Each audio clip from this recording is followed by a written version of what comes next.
How's it going, everybody? This is Griffdawg here, and it's time for the second Q&A session that we do once a month.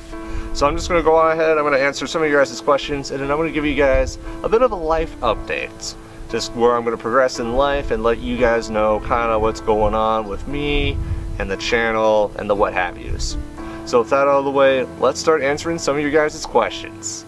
Alright, so the first question comes from Xerex, and he asks, if I were stuck on a remote island in the middle of nowhere with 4 NASCAR drivers plus someone else, who would I choose and why?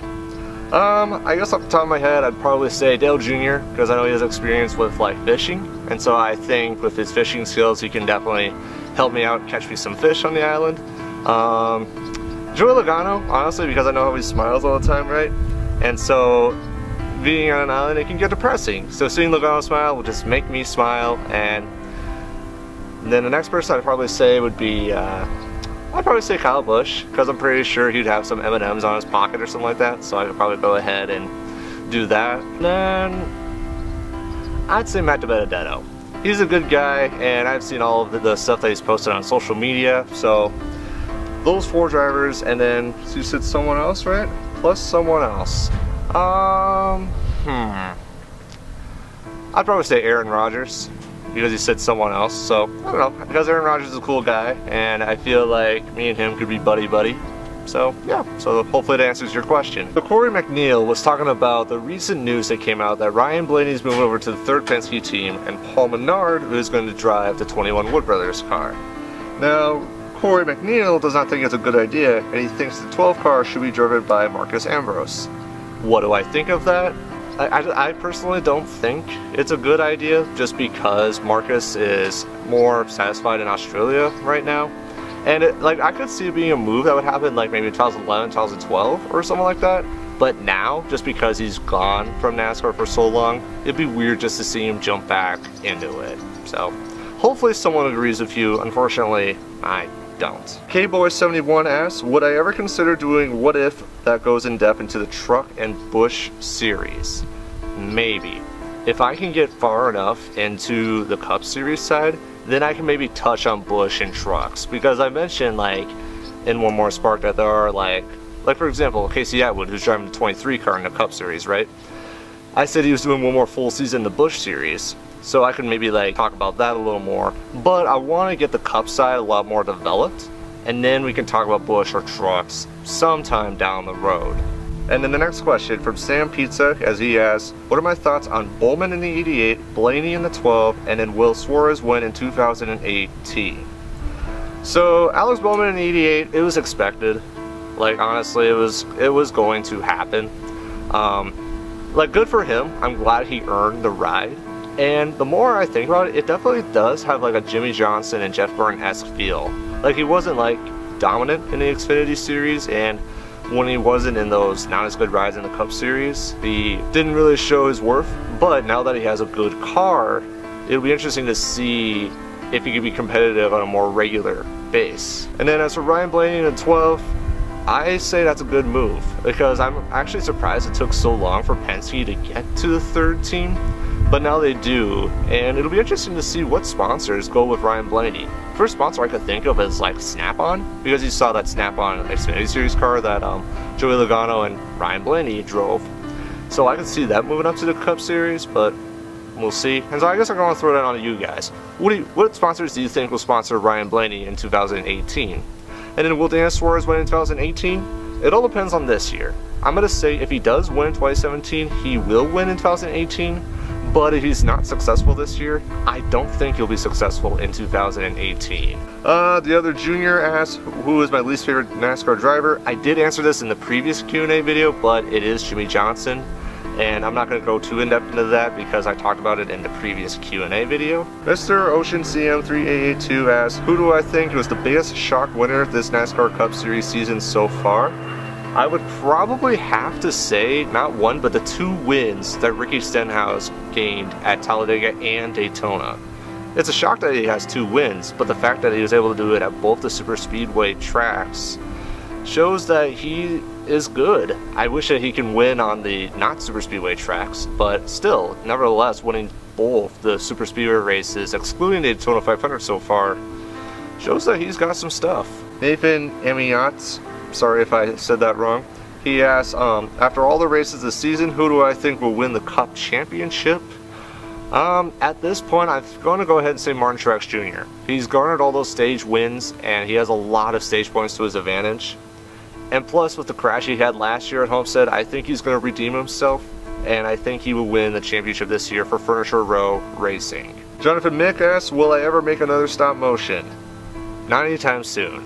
No. And the simple reason why is because where I'm going to progress in life, which I'll talk about later in this video. But to answer your question, not anytime soon. JG24 Racing asks, where do I think that NASCAR should build a track at? Somewhere in the Midwest, and more like on the western side. Like, either like up in Minnesota or like somewhere in Colorado, because right now, Colorado is a state that's booming right now. The unemployment rate is ridiculously low. So I would definitely say if NASCAR plans to build a new racetrack, it should be in the Colorado area. Pikes Peak. Sorry about that. I'm kind of getting a cold there. I'll get it checked out after this Q&A video. 06CT Modified asks, are you a fan of the lower NASCAR feeder series like Canon, Wheel Modified, All-American Series? So to answer your question, I would definitely say yes for sure. And the biggest reason why is because it's a nice little, I guess, developing area for drivers to get their footing in. I wish there were more like Diversive Series, but I guess like you gotta start somewhere, right? So I'm a big supporter of that. I wish I could be able to watch those races, but I don't know where I'm gonna be able to. And I know on what is it, NBC Sports, they have re-airs like 2 weeks after the actual race happened. But I prefer to see them live, just like the 3 Premier Series. That one Elliott Fan 24 asked, do I like pina coladas and watching Pawn Stars in the rain? I'm not a fan of Pawn Stars, honestly, so I wouldn't watch it in the rain, I wouldn't watch it in the snow, I wouldn't watch it here or there, I wouldn't watch it anywhere. And then pina coladas, not really a big pina coladas guy, and I'm not really much of an alcohol person either. So if you're questioning about that, I really don't do the alcohol game so much, so not that it matters. Okay, so Ian White asks, what system do I use to determine the ratings of drivers for OMS? It's called N ratings. And if you look it up, it's literally like capital N ratings. The Big 15305 asks, will Kasey stay with Hendrick in 2018? And then he also asks, will Elliott Sadler get a full-time Cup ride again? For the Kasey deal, I say yes. I think Kasey still has what it takes to win. And the way how he won the Brickyard 400, as it was chaotic, like he got it done, and man was he an athlete. So I would definitely give Kasey one more year in a 5-car and then give William Byron the ride in 2019. But I would definitely say he stays at Hendrick for at least 1 more year. And then will Elliott Sadler ever get a full-time ride? That's a tough one because I know he's been doing the Xfinity Series for, what is it now? 11, 12, 13, 14, 15, 16, for the 7th year now? If he does, it's gotta be with a good ride. So like, let's just say Hendrick ends up having another open ride. Elliott Sadler could take that. But the one thing I do not see him do is go to like, let's just say like Tommy Baldwin Racing. It'd be cool to see him with a Cup ride, but unfortunately I think his Cup career has come to a close. And so I think he'll be in the Xfinity Series for the rest of his career. And honestly, I feel like he's having a good time there. And like he still has like popularity and stuff like that. And plus he makes the Xfinity more diverse because he's in the Xfinity Series. G-Man024 asked, do I think a bunch of racetracks are real racetracks? Yeah, you see them with your eyes, but it's like, oh, nah, I was thinking of that one quote by Jaden Smith. I'll probably put it in front of the screen here, something about the eyes or whatever, but no, yeah, they're real racetracks. Larson8897 asks, can I please make a summer showdown?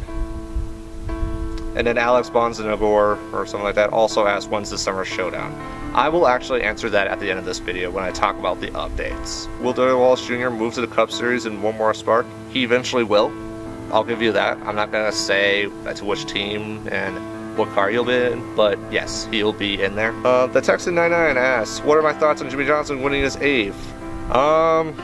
If he does, good for him. It won't make him my favorite driver, but if he does, good for him. And hopefully he does good.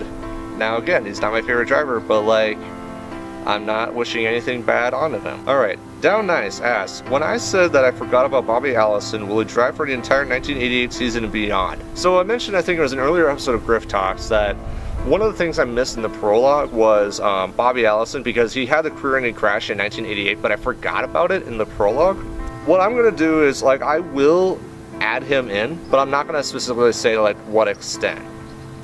He will still have a part, but the crash will not happen. The other question, also, does NASCAR still use the full Watkins Glen course like the boot since J.D. McDuffie is still alive? Yeah, and it's because of competitive reasons. Hasanator13 Minecraft Xbox PC asks, why NASCAR? Why not F1 or IndyCar? Simple. I was born into it. Well, not born into it, but like when I was 3, 4, I was full-on exposed into NASCAR, not IndyCar or Formula One. And so because of that, I have a lot more knowledge and a lot more just experience dealing with NASCAR. And so it wouldn't be right for me to cover IndyCar or Formula One just because I don't have the knowledge or experience to go with that. Now I know, again, like some of the drivers and some of the teams that are in IndyCar and F1, but again, I'm not like a die-hard fan of them. Harvick McDonald asked, do I think Carl Edwards got ran out of town because of Suarez? Because his father owns Eris? Does Dan Suarez's father really own Eris? Is that really true? I actually did not know that. I don't know. I don't know. That, I mean, it doesn't feel right, honestly. Just because, in my opinion, Daniel Suarez hasn't really proved that he's ready for the Cup Series. And I still think the timing is odd for Carl Edwards to leave Joe Gibbs Racing. So, I'm going to say no. But at the same time, that's interesting. But again, I don't want to like immediately trust you. Like, I need to know, like, is it true that Dan Suarez's father does own Eris? Because again, I did not know that, if that's true. Myself and asked, do I think Dale Jr. retired because of Amy Earnhardt? And by the way, you are one of my favorite YouTubers, and I think you really should have your word out there. Thank you. So no, I believe it. I definitely believe the concussions and injuries that Dale Jr. has gone through, and honestly, I think because of his father's passing is a big reason why Dale Jr. decided to step out early. I don't think it has anything to do with Amy Earnhardt at all, but it's a good question for sure. But I believe Earnhardt Jr. did it on his own terms, and I think he was going to do it regardless of Amy's decision to, or support, if you will, or not, for Dale Jr. to do it. So, and I trust Dale Jr. as well. RNR2002 asks, which brand that sponsors in Manx, or yeah, Monster Energy NASCAR Cup Series, am I most loyal to? Is it bad that it's mostly Gibbs sponsors? Because, and more specifically Kyle Busch, because M&Ms are fantastic, Skittles are fantastic. I've gotten a few batteries from Interstate Batteries, so I'm pretty loyal in that sense. Otherwise, not much. Like, I'm just thinking off the top of my head, and I guess Mountain Dew. No, not really, actually. I don't drink Mountain Dew. Monster. Yes, actually, fun fact, since Monster became a sponsor in NASCAR, I have started drinking Monsters more frequently. So I guess you could say that. Otherwise, yeah, like off the top of my head, I really don't have much of a brand loyalty in NASCAR. Of course, I'll support the brands that are in NASCAR. Oh, Target, for sure. I mean, not anymore since Target is dumping Kyle Larson. But I mean, like, I'll still go to Target and whatnot, but no, I am definitely loyal to Target as well. Team Hunting Everything Gaming asks, what do I think about the overtime line and Monster Energy Cup Series drivers racing in the Xfinity Series? So the overtime line, when the overtime line was in place at Indy, right, I kind of gained a new, I guess, perspective, like from NASCAR's point of view, on like the use of the overtime line. And so again, this is totally a different opinion, and I'm totally against the curve here, so hear me out. So with the overtime line on the back straightaway, and what happened was there was a wreck behind, but they did not throw a caution until Casey King crossed the line. Once that line was crossed, they threw the caution, and now I get it, NASCAR, quote-unquote, rigged the finish. But you gotta understand too, like, with the wreck on the back straightaway, there's no way they were gonna go through the rest of the race under green. And we also gotta realize is there was, like, if I remember correctly, not even 20 minutes of sunlight left. And with the amount of cars crashing at the very end, there is no way that they can clean that up with the amount of sunlight left. So was it bad? Sure, but at the same time I fully understand. The other thing too, and again hear me out, with the overtime line it is a bit more of a fair finish. Because what happened was the cars, because you know how before it's like once they, they got past a point and then it's like once they throw the caution then they immediately stop. Here there's an actual line, and so it's like once the leader crosses the line then the caution comes out. Now sure, it's not fair for people behind, but it's like in a way it's like they're racing back to a line in a sense. Now I get it, it's confusing, and I definitely think that they should just get rid of the overtime line, have unlimited restarts, or even go back to ARCA where they do like a one-lap attempt. But again, I understand what NASCAR is trying to prove. And then as for Xfinity drivers racing in the Cups, or other way around, Cup drivers racing in the Xfinity Series, it should be some, and I like the idea that I think what Steve O'Donnell was thinking was 5 races for every Cup driver, because I do like there should be some experience, but the one thing that I'm not a fan of is having Cup dominance. So I do like the idea of having some exposure, but I believe the Xfinity driver should have some more experience in what it's like to win. So hopefully that answers your question. I'm going to answer 3 more questions here and then I'll give you guys my updates. So first question, what is my favorite NASCAR video games except for Inter 2003? I will give you 3. NASCAR Thunder 2004, Dirt to Daytona, and NASCAR Racing 1999 edition. NASCAR Thunder 2004 because it's the first game I ever got for the PS2. Very fun game that's really in-depth and I love it. Dirt to Daytona because I love the crash graphics on there and all the different stuff you could do in the game like career, beat the heat mode, stuff like that. And then NASCAR 99 because it was the first ever video game I ever got that is NASCAR related. And yeah, NASCAR 99, so this was back in 1998. And it was because of that game, that's how I kind of got into painting. And like I would go into the paint shops, right? And I would like in-depth like paint them up. And in their own like paint shop thing, I didn't have like a Photoshop to help myself out. So no, it's a very cool deal. So username.exe, he asks where will the Summer Showdown be this year? I will talk about that in the update, but he also has an edit saying that the day I will read this, it will be your birthday. Can you get a shout out? Sure, happy birthday man. Hope you have a fantastic day and have fun, but be safe. So second to last question from Chris T, and he asks, who do I think will drive the 27 car in 2018? Because Paul Menard is with the Wood Brothers car, that leaves the third ride. And Richard Childress did say that a third driver is going to come up. And I'm going to predict that it's going to be Brandon Jones. Yeah, so the reason why, same reason Paul Menard got into the Cup Series. Because if you guys didn't know, Brandon Jones' dad owns Rheem, which is one of the sponsors in there. And so I personally don't like that. I prefer, you know, Darrell Wallace Jr., but, you know. But Brandon Jones, it just makes the most sense in my opinion. And I admit, Brandon Jones has not really proven himself to be worthy in the Cup Series, I think. But at the same time, anything can still happen. And also, too, I guess a side note, I don't think he'll be in the 27. In my opinion, I think he'll go over and switch numbers to 33. And then that team that Jeffrey Earnhardt's with, they'll probably switch numbers, I think. I could see that. But for sure, one thing I can see happen is that it will not be 27. I could maybe even see it go to like 29 or something like that. So, alright. So the last question I will answer is from me, Hoimby Boy. So when I'm making reenactments such as the 10 Winners Challenge and the Summer Showdown and stuff like that, how do I get the starting lineups exactly how I want it? So there is a feature, and what is it called? It's like Save Game Editor or something like that. And so you need to install it into your computer, right? But what you do is after you finish qualifying, right, you want to click, or you want to go into happy hour, click save on the qualifying, and so it'll save the qualifying.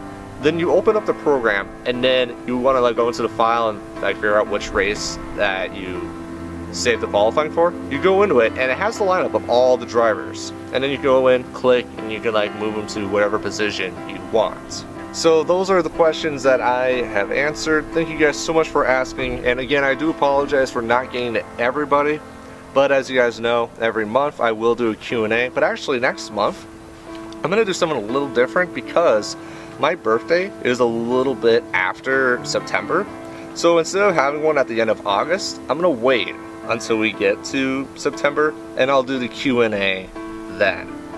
But now what I want to talk about is kind of like an update. Not necessarily an update to the channel, but more to my life right now. So, don't know if I told you guys or not, but for the past year I've been working at a local news station, doing some work, just kind of like making sure the show flows well. Good place, don't get me wrong. The problem is it's part-time, right?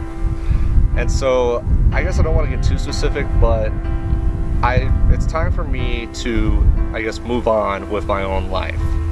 So what I'm planning on doing right now is I'm looking for another opportunity, something that is full-time, right? Because right now I am in a spot where I'm ready to grow independently, right? And so I'm going to move on to, hopefully, move on to something else and eventually find my own space to live and really start spreading out that way. Now, unfortunately, because of this, timing is not going to be good for me. So, if you want a quick schedule, if you will, because you're watching this on Monday, part 3 of One More Spark 2001 will be out tomorrow. That's not a problem. I've taken care of that. That's good to go. 4, 5, 6, and 7, though, unfortunately, I can't give a for sure date on those because I'm focusing on trying to find the new opportunity right now. And that's kind of where my focus is at right now. So, unfortunately, I can't give a specific, and I know you guys like schedules. Like, knowing is good, and if I would have known, I'll give you that too. But right now, I am a spot where it's time for me to grow as an independent, as my own person. Because, I mean, I've been growing in the shadows of, like, someone else, and, like, for many, many years. And, honestly, it's time for me to get out of the house and start living my own life. Now, I appreciate all support, for sure, don't get me wrong about that. But it's time for me to really focus on myself. Now, before you panic, I still am going to work on YouTube. Unfortunately, it is not going to be a full-time thing, at least not anytime soon. And so I know that a lot of you guys have either messaged me or like asked like if they could help out in any way, whether that be painting cars or something like that. Unfortunately, because my schedule is so, like, I don't know, like, it would be a burden for you to help me out. And I hate to say that, but at the same time, it's like, I need to figure out myself first before I can build up. So for right now, this channel, it's gonna be kind of more of a hobby, if you will. And honestly, I do blame YouTube itself for that. Because I know that YouTube praises people that make lots of videos, right? Because if you make like a video a day, then the YouTube algorithm just loves it. And they will promote them more than like myself, who makes a video not even once a week, right? Which kind of sucks, but like at the same time, I understand that. And I am a person that I will not make constant videos, because I tried that with Grifftalks and the Diecast of the Week, but it burned me out. It didn't get the views or attention, and it doesn't interest me. It absolutely does not interest me, because like in May and April, honestly, I was getting sick of doing it. And it's something that like I do like talking to you guys, but doing it once a week, man, it's something that I just did not interest me. But what does is One More Spark, because I like creating this new universe. And honestly, with this, I kind of got inspired by the Five Nights at Freddy's series, Scott Cawthon. Because what I want to do is I want to like build this like new universe, right? And I want to take it step by step by step. I don't want to rush this process at all. And mind you, 2001, even though like this is the first one, right? I know there's going to be mistakes. I know I'm going to make some errors in there. And the biggest reason why, it's something new. But the more I keep working with it, right, it will get better, for sure. And so like, it's going to seem pretty basic for 2001, honestly. But the more as I roll along with this series, right, it'll be something for sure that will eventually become this whole bigger universe, if you will. And so I don't know how long I'm going to be working on each like of these parts, right? But hopefully if I can get to a point where all the years that I'm going to cover beforehand are done, what I want to do is I want to show every race in full. So whether it be like 2020 or something like that, like I will show, like you know how in One More Spark like I show the full Daytona 500, like I'll show the full 36 or 40 races or whatever races I want to do. I want to eventually do that for sure, but right now is not the time. So it's definitely been a ride for sure. And oh yeah, one more thing I want to add too. So for the Summer Showdown, right? I still want to do something with that after 2001 One More Spark. The unfortunate thing is the timing is going to be weird. And honestly, I don't know when that is. So if you guys can follow my social media, I will try to give updates there. But at the same time, it's like, again, I'm kind of moving on with my own personal life. And honestly, I don't want to give too many details about my personal life because, like, I'm not the kind of guy that goes around spewing out information, right? Like, there's some things I want to remain private. But just so you know right now, I'm looking for new opportunities and I'm looking to grow independently. I still do YouTube, but it is not going to be as big as a thing as it was earlier in 2017. So, it is a lot, and if you guys have any questions relating to that, I'll try to answer them in the comment section down below. But that's kind of where I'm going to go right now in life. So, I think I'm going to wrap it up here. If you guys are curious at all, I'm actually at a track, like a track and field track. Because after this, I'm going to go on a nice little run, just to kind of think about what we've talked about here and moving on with my next steps in life. So, I think I'm going to wrap it up here. Thank you guys so much for watching. Be sure to look out for One More Spark tomorrow, and then please follow my social media. And thank you guys for 500 followers on Instagram. That's fantastic. I'm almost at 300 followers on Twitter, and then I almost have 200 likes on Facebook. So if you guys haven't already, either like me up on Facebook or follow me on Instagram and Twitter, and you guys will get those details. So it was a little elongated, I understand that, but I want to give you guys as much information as possible without getting too, I guess, specific. So thank you guys so much for watching, and as always, I will see you next time.